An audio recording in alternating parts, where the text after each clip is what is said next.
be no war. Peace will take over the land. No more broken heart, abandoned and alone.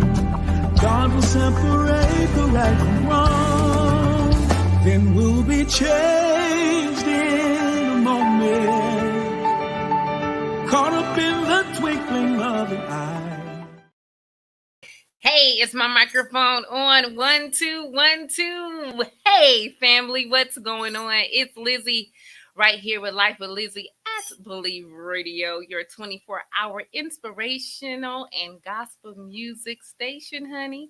You got to believe in something, so you might as well believe in us. Hey, I'm so glad that you are here. I love the fact that you guys, Lifeliners, keep tapping in with Lizzy every Saturday 12 noon Pacific Standard Time. Child, you guys are who I love to do life with. Go ahead, do me a favor. You got it. Tag a neighbor, call a friend, let them know that Lizzy is in and she's right here, Believe Radio. While you're doing that, go ahead and let me know where you are tapping in from. Listen, I want to connect with you. So while you're doing that, know that you can always send me an email at believeradio.lifewithlizzy@gmail.com. Again, that is believeradio.lifewithlizzy@gmail.com. I am really enjoying your emails. I'm really enjoying your messages. Some of you guys are hitting me up in my inbox and you are sharing with me how Life with Lizzy is helping you live your life out loud. And I am loving it. I want to give a shout out to Jamie J. She was the recipient of that good journal because we have decided we are going to journal through it. We are going to date ourselves. We are going to adjust. And so I want to give a huge shout out to her and to all of you who are just saying, Lizzy, I love doing life with you. Well, Lizzy wants you to know I love doing life with you too, child. Yes, I do. Well, guess what? I'm not going to hold you. Let's get into this conversation. So, I have to be honest because that's just who I am. I'm never going to bore you with a bunch of make believe. All right. Let's just be honest. Sometimes when we are doing this thing called life is not always good. It's not always smile. It's not full of smiles. It's not, joy. It's just not, peaches and cream. There are some days when life be life. Do I have anybody out there? Y'all, all right? Don't start. Come on. Strong friends. How many times can we just be honest and say, you know what, it's life in right now.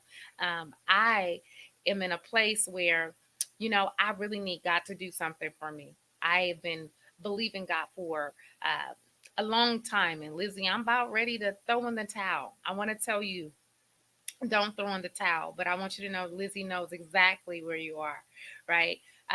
So life's me too. And I was sitting this week thinking about one of the most difficult seasons that I ever experienced. And some of you guys know my story, but some of you that don't know, because we're new, we're getting to know one another. I struggled for over a decade, close to over 12 years. I struggle with infertility, the inability to conceive. And I thought it would be befitting to share that with you this week for those of you that are in life. You're in life's balance, the balancing act of, should I stay, should I go, should I continue to believe God. And let me tell you something about believing God. When you are in real faith and you are in real in the middle, in the crutches of believing, you do need somebody to tell you to keep going. You do need that voice to say, you know what, I know exactly where you are. You can make it. I need you to know on this day, if I never tell you anything else, listen, you are in real faith. You're going to make it. It's going to happen for you. Now, Lizzy can't tell you when, but I just believe the word of the Lord concerning you. And so I'll share with you in the little time that we do have my story. I'll never forget.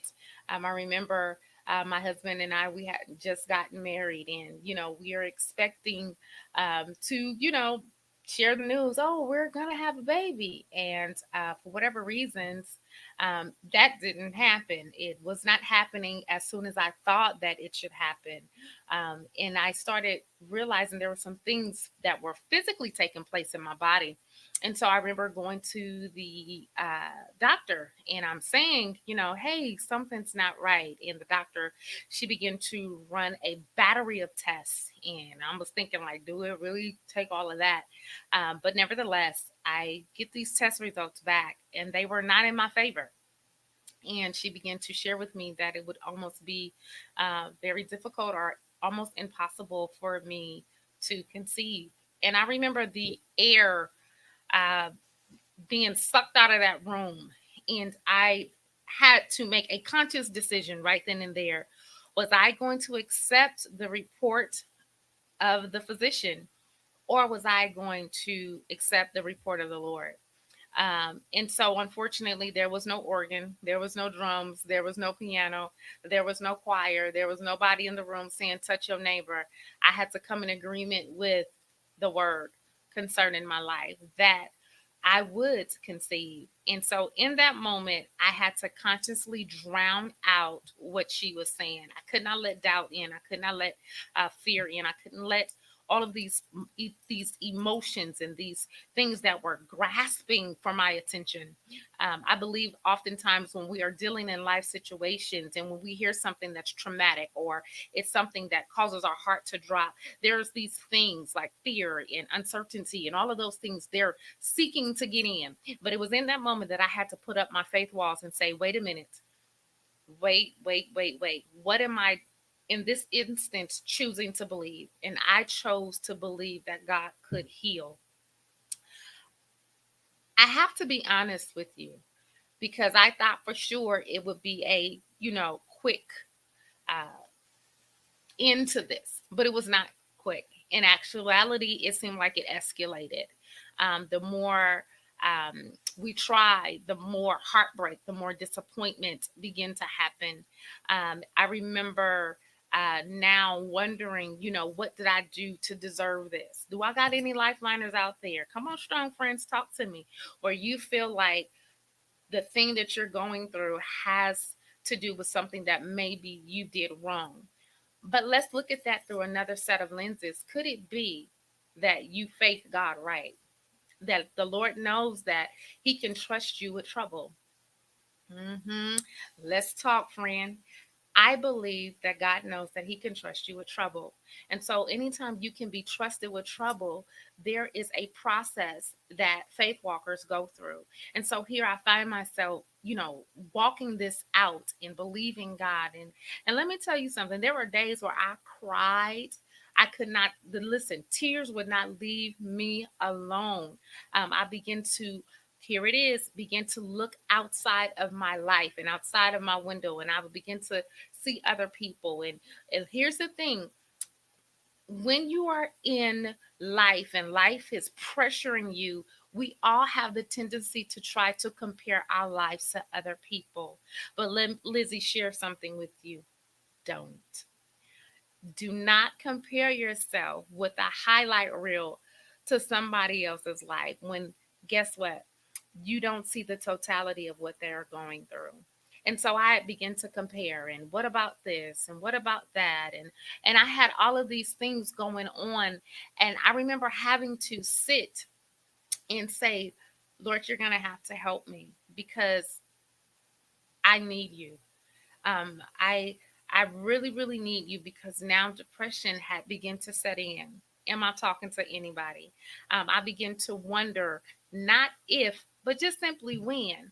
See, there are times when you are going through things where you just, I don't mind going through it. I just need to know, when is this thing gonna be over? surely there's an expiration date, and is it tomorrow? Because the pain of this that I'm going through, oh my gosh, it's a lot. Especially when you are believing God for something that money cannot buy. I was not believing God for a house. I was not believing God for a car. I was not believing God for any of those materialistic things, but I was believing God for something that money could not buy. Can I talk to you today that are watching me and saying, Liz, I know I'm believing God for something that money can't buy. And I want to tell you today that you gotta hold on. I want you to hold on, and I want you to stand on the very promise that you know belongs to you. And as time began to go on, my faith level began to kick in. I began to decree and to declare the word of the Lord over my life, over my womb. And I had to say, you know what? The Lord promised me. He promised me. He gave me instructions. And guess what? I am going to stand on it. And I stood on it season after season, month after month. Oh my gosh, can I tell you, I experienced physicians that weren't always kind to me. They would say things that were they were totally contradictory to my faith, and they would say certain things that I just, again, I had to say, nope, I'm choosing not to believe that. But I will share this. There was a moment where I felt like, you know what, I can't go any further. Now, normally, God, I'm good, but now at what point is enough enough? I remember probably around year 7 or 8, I absolutely dreaded Mother's Day. I dreaded it. It would be difficult for me to get out of the bed because I knew all day long I was going to hear Happy Mother's Day. And unfortunately, at that time, I just was not. Although I had my mother and I had my mother in love, and I took those days to really cherish them. But let's be honest, there was still a part of me on there was still a part wanting to know God when. And I remember this particular year, I decided, you know what? I'm gonna get ahead of this thing. I'm gonna beat it. I'm not gonna be emotional. I'm not gonna be all over the place. I'm gonna do this. And I got up, and we were at an event, and I decided to do busy work to kind of keep my head, you know, clear. Can I talk to you that kind of like do busy work to kind of keep your mind off of what you're really going through when life is really life in you? And I'm in the kitchen and I'm doing busy work. I think I'm fixing plates and I'm hosting and I'm making sure everybody is okay. Although I am broken and I'm not. Listen, I wasn't as strong as I was uh, when I woke up and decided and thinking that this was a good idea. Let me be honest. And I was really, I'm really trying. And I remember I went to open the door and I heard, someone say Happy Mother's Day. And everybody was greeting everyone with the Happy Mother's Day salutation. And someone looked at me and said to me, Oh, I'm sorry, you're not a mom. And they didn't mean it. No, no intent. That was never intentional. But it fell on me like a pound of bricks. And it was in that moment that I said, you know what? I have to remove myself from here. I couldn't hold it together anymore. And I remember walking to the car and getting in the car and I just cried out and I just boo-hooed. Can I talk to you that you've been holding it in and saying, you know what, I'm strong, I can take it. Child, let that out. Go ahead, cry that out, cry out, especially from the standpoint of I don't know when this thing is going to let up. It is okay. And I want us to get into the habit of to thy own self be true and be true to your own emotions. You don't have to hide it. There's no such thing in your faith walk and in your life walk that you have to be strong all the time. Listen, I'm not that strong. Listen, I'm so strong, I let myself break. Okay. Listen, if we're going to talk about strength, there's strength in releasing the things that are pent up, those emotions, that pain, that hurt, listen, I don't know. Come on, Lifeliners, am I talking to anybody today that can say, you know what, I don't know when this thing is going to lift up? And guess what? I've cried myself to sleep. Well, if that's you on today, I'm glad that you're here because I want you to know that that is a tool that you can use to get through your faith walk. Tears, listen, let the tears be your meat. Let the tears lead you. Let the tears let them flow. I don't know how long it's going to take. I don't know when my son is going to turn around. I don't know when this marriage is going to turn around. I don't know when this job is going to turn around. But I believe that God sees my tears. And so I remember that was a breaking point. And I remember probably about 9 years into this, people would say mean things. Now, some people would say stuff just to get a reaction, and some people would just say just mean things. Oh, she's too mean to have a baby, and maybe it's just the Lord's will, and so you got to be careful with allowing people to speak defeat all in the name of it's the Lord's will. Nope. I had a promise, and that you're speaking, that was not it. So I learned how to cancel out and not embrace it, because guess what? My faith is saying, all down in my spirit is saying, keep going, Liz, keep going, keep going. You're not crying for nothing. You're not trusting for nothing. You're not hoping for nothing. And so my faith kicked in so to the point.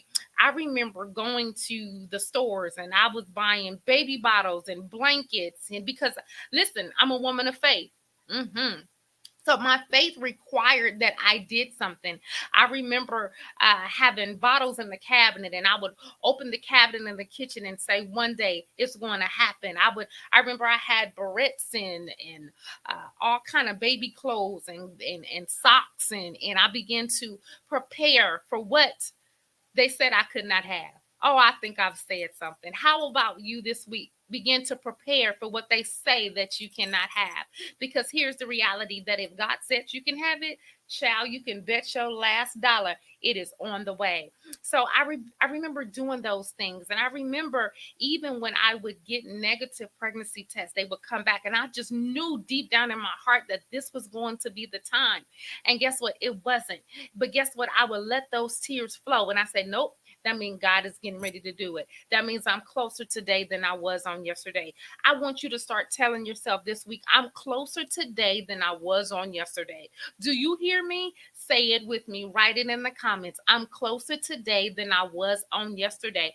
Let me tell you something. You cannot afford to let your faith fail you now, honey, because again, you are really closer today than you was on yesterday. You have a greater understanding today than you had on yesterday. You're probably getting an understanding why God chose you to walk with such weight and for you to walk with such an assignment, because he can trust you. He knows the way that you take, and when he has tried you, surely, child, you're going to come out as pure gold. So let me tell y'all. So not only was I buying clothes and preparing for this baby, but I began to prepare within my heart. I begin to prepare within my body.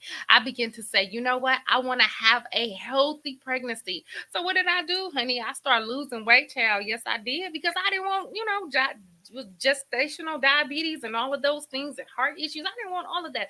I wanted to experience it. And so I went on this weight loss journey, and I think I lost over 100 and some pounds, like 130 pounds, because I wanted to, experience it.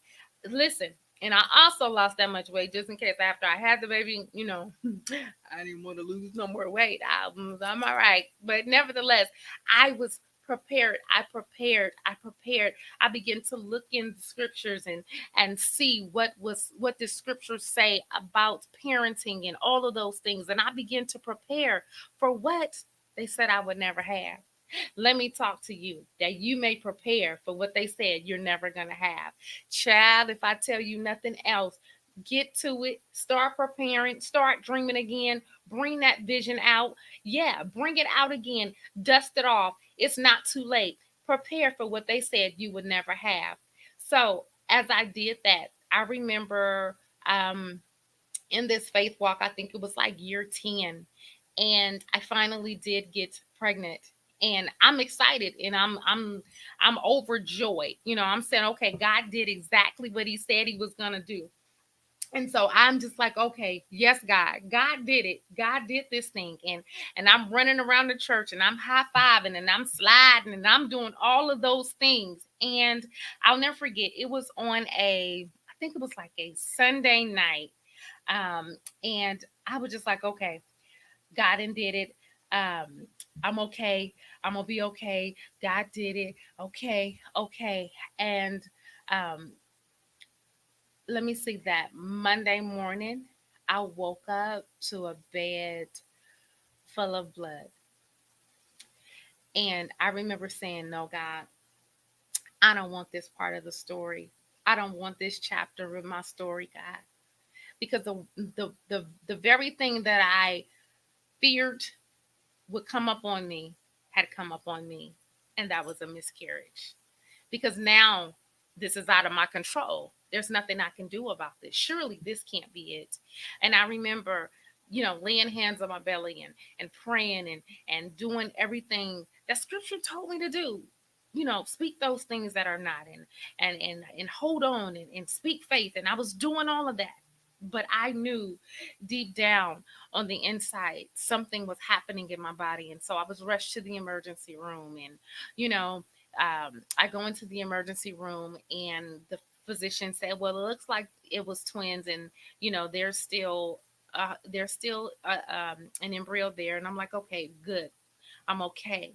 But when I got home, all through the night, I was in so much discomfort. I was in so much pain, and I knew that next morning I had an appointment to go in to see my physician. And I went in to see the physician, and she said something to me, and I'll never forget it. She said, "I don't hear a heartbeat anymore." And I said, "Wait a minute." I said, "Now, God, I know you plan. Why is it that you would allow this to happen to me?" And guess what? I got angry. Oh, y'all know Lizzy gonna tell the truth. Can I talk to some individuals? You're angry at your faith walk. You don't understand. Well, how is this? Listen, how did this take a change this fast? I know what that feels like. The disappointment of listen, this, how much more can I take? It was almost like a slap in my face. But yet and still, can I tell you, God understands that. He gets it. And so I remember coming out of the hospital, and people had just found out that we were pregnant, and they were saying congratulations, and I'm sitting here bawling, and I'm bawling my eyes out, and I can't even open my mouth to tell them, I'm not pregnant anymore. And I'll never forget, i I gotten home, and my phone rung, and it was my god kid's mom, and she was like, "We're gonna have our babies together." And she was so excited, and she was like, "Oh, we're pregnant." And I tell her, I said, "Unfortunately, I'm in the middle of having a miscarriage." And she said, "I'm so sorry, I never would have called you if I knew." And it was at the moment, it was like the enemy was just sending everybody to me, that all of a sudden there was 5 people within the next 3 days that called me like, "Oh, we're gonna be pregnant together." And we weren't. So once again, I had to adjust my emotions. I had to adjust and say, but I still mm, believe God. And I said, "God, I still believe you. And I still believe you. And I still believe you." And I thought that, I was over the miscarriage and everything was happening. And I remember my husband and I, we would just, we listened, we cried and laughed through it. One thing I've learned to do was cry and laugh through it all. And that moment, we were laughing. I had this pain, and I went to the restroom, and I came. I went to the restroom, and when I uh, got up to come out of the restroom, I looked inside of the toilet, and there was the baby, and I was devastated. I thought, out of all of that I experienced, it was over, but it was not over. And I remember the wind in the bathroom becoming so small, and I didn't know what to do. What should I do at this moment? Should I flush? Do it? Does the baby look like me? I've been waiting, 10 years, 10 and a half years at this point. Does it have my eyes? Does it have my husband's nose? And I am struggling. And I'm like, "God, why?" And I am crying, and I am screaming. And I had a moment with God in that bathroom. And I remember getting in the shower. And at this point, I'm saying, "I can't do this anymore. I can't. I've been faithful. I've been in faith for over a decade. Okay, if this isn't it, then God, it's okay. Let me believe you for something else, because this is too much." Oh, I feel like crying. This is too much. I don't know what I did to deserve this, but I can't go any further. And I remember being in that shower, and I remember hearing the Lord tell me to look at that thing again. And when I perceived that what was happening, I was told that it would never happen. But guess what? It had happened. I was pregnant. Then something is happening. There's a shift. Something is happening in my body. And I remember stopping the shower and I dried my face because I was screaming and I was crying for every woman that had lost, that had had miscarriages, that had that had polycystic ovarian syndrome, that had fibroids, any reproductive issue. I was screaming for us, girl. I was screaming for us. But I remember hopping out that shower with the revelation that what the doctor had said that it would be impossible or never happen, baby, that thing happened. And I remember getting on the phone and calling the advice nurse and saying, how long does it take for me to recover? Because I have to do this again. Honey, it's all about how you look at it. Listen, through the tears, through the blood, through all of that, I had to look and see that my promise was on the horizon. And I remember saying, God is about to return back unto me according to the manner of women. That scripture. God is getting ready to fulfill. There's getting ready to be a performance in my life. Listen, it was between me and God at that moment. And I said, God is getting ready to perform in my life. God is getting ready to perform in my life. And I want you to know that God is getting ready to perform in your life. I'm glad you stopped by the Life with Lizzy show today because you need to know that God is getting ready to perform in your life. Listen, I remember going to the doctor and having this conversation with now a new physician. And she was very mindful and she was very, uh, she listened to my story. She listened to my pain. And she looked at me and she said, we're going to have a baby. She got in agreement with me. I had a physician that says, I'm in agreement with you. We are going to have a baby. I'm going to speed it up and tell you, baby, 10 months later, I had a little baby. I had a little girl. Now, those clothes I bought was a little outdated, child. Can't wear baby fat. I just dated myself, didn't I?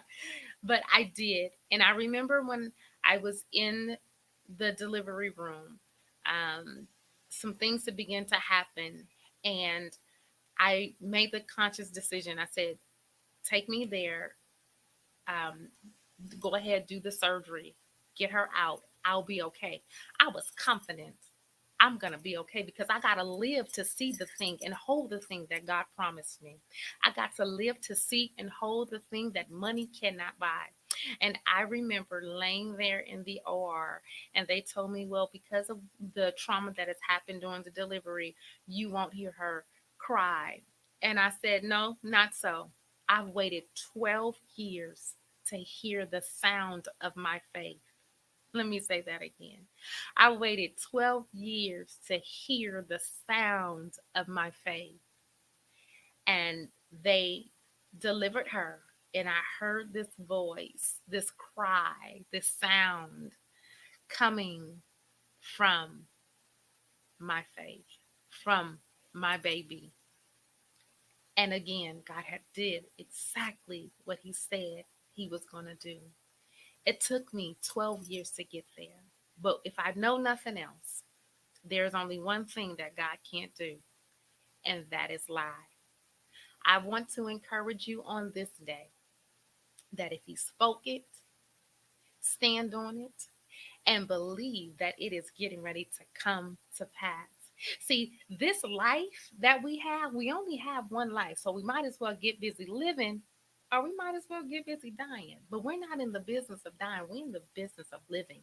But how do I live when things seem to not be going my way? You live anyway. You live on purpose, you live on faith, you live life. You live life knowing that your best days are ahead of you. Listen, I just wanted to share that story with someone that is believing God for what money can't buy, believing God for the impossible. I want to join my faith with yours today on this 24-hour inspirational gospel music station, Believe Radio. I want to believe that your best days are ahead of you. Listen, do me a favor. Send me an email letting me know how I can partner with you, how I can be in agreement with the thing that you are believing God for. I'm so glad that you stopped by here and allowed me just to talk life with you. Thank you for joining me. I am so excited to be your friend, to be your strong friend right here on Believe Radio. Do me a favor, continue to share this station, to share the things that we are doing. Go ahead and find us on all our platforms. I promise you, you will not. When I tell you, you will not be disappointed. Go and find us Instagram, Twitch, Facebook, Twitter, all of those things. And until I come back next week, I holla. Thanks for doing Life with Lizzy.